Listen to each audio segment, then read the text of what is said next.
房地产行业的持续萎缩带来的影响正在加速凸显。咱们先看一组最新数据：2025年1到10月份，全国房地产开发投资73563亿元，同比下降14.7%，而新建商品房销售面积71982万平方米，同比下降6.8%，新建商品房销售额更是暴跌，同比下降9.6%。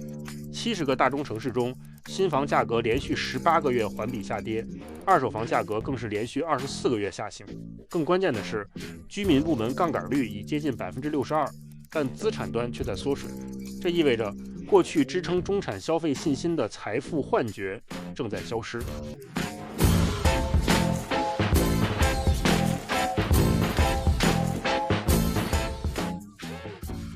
所以在经济话题被紧缩、消费降级占领的今天，一边是某多多9.9元包邮订单量屡创新高，而另一边则是某高端户外品牌在大中华区营收连续3年增长超20%，黄金、珠宝等奢侈品也在双11期间销售额逆势上涨15%以上。而这批消费人群大多数是早期吃到房地产红利的那批人，所以大家不禁疑问：这真的是消费降级吗？我们的社会到底发生了什么？难道大家都变成了2种极端，要么穷到只买最便宜，要么富到只买最贵？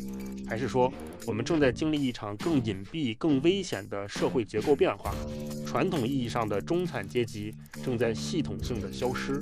先来看一个真实的缩影：小张，28岁，某1线城市白领，月薪1.5万，有房无贷，标准的中产预备役。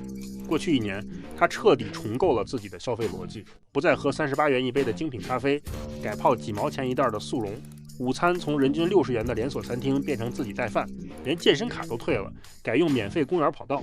他的非必要开支砍掉了整整30%。但同一年，他花了12800元报了一个 AI 产品经理训练营，又花6000元购买了1整年的私立体检加营养管理服务。这不是节俭，这是战略性的资源重配，把每一分钱压注在可能改变命运的稀缺价值上。而这种选择正在成为千万城市中产的共同策略。问题来了，为什么大家宁愿省吃俭用，也要为某些高价服务买单？答案很残酷，因为中产已经不敢相信稳定了。根据西南财经大学中国家庭金融调查报告最新数据，中国中等收入群体占比在2019年达到峰值32.7%，但到2023年已回落至29.1%。与此同时，高收入群体的财富占比从47%升至52%，而底层50%人群的财富占比不足6%。财富的马太效应正在剪断中产的安全绳，于是市场被撕裂成2个极端。一端是超高溢价的信仰消费，买始祖鸟买的不是冲锋衣，是圈层身份；买黄金买的不是饰品，是对冲货币贬值的硬通货。另一端是极致性价比的生存消费，能用9.9解决的绝不花10块，能自己做的绝不外包。而夹在中间的那些曾经代表体面生活的中端品牌、中档服务、中等品质正在加速消失。这带来的后果远比你想象的严重。第一，终端制造业正在陷入死亡螺旋。当消费者拒绝为还不错的质量多付10块钱，企业就无法覆盖研发、环保、员工社保的成本，结果只能走2条路：要么卷成血汗工厂生产劣质平替，要么赌一把，砸钱做品牌冲击高端，成功率却不到1%。工信部数据显示，2024年规模以上工业企业利润总额为74310.5亿元，同比下降3.3%，创10年新低。中产不买中产产品，中产产业就活不下去。第二，社会创新引擎正在熄火。历史上，真正的技术普及和生活方式革命，从来不是由奢侈品或地摊货推动的，而是靠可靠的终端产品，比如90年代的海尔冰箱，2000年代的丰田卡罗拉，2010年代的 iPhone。它们价格适中，品质稳定，用户基数庞大，才能支撑起规模化创新。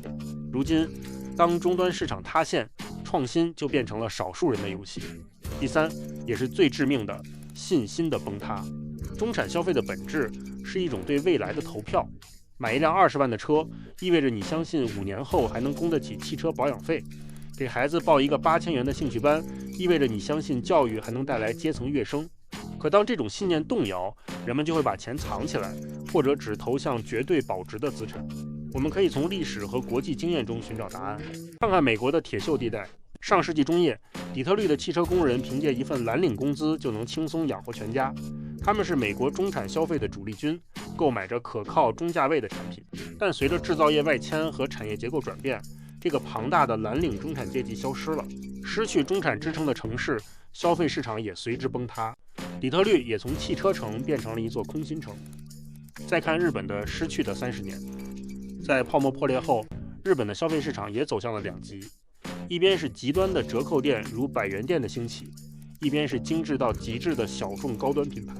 终端市场的萎缩直接反映出社会的去希望化和去动力化。消费降级只是表象，背后是一场静默的阶级重组。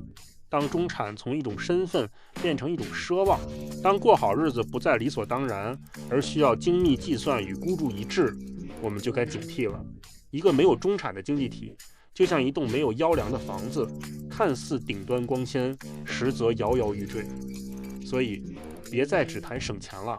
真正的问题是，我们还能重建一个让普通人敢花钱、敢生娃、敢做梦的中产社会吗？如果你也感受到这种撕裂，欢迎在评论区聊聊你的想法。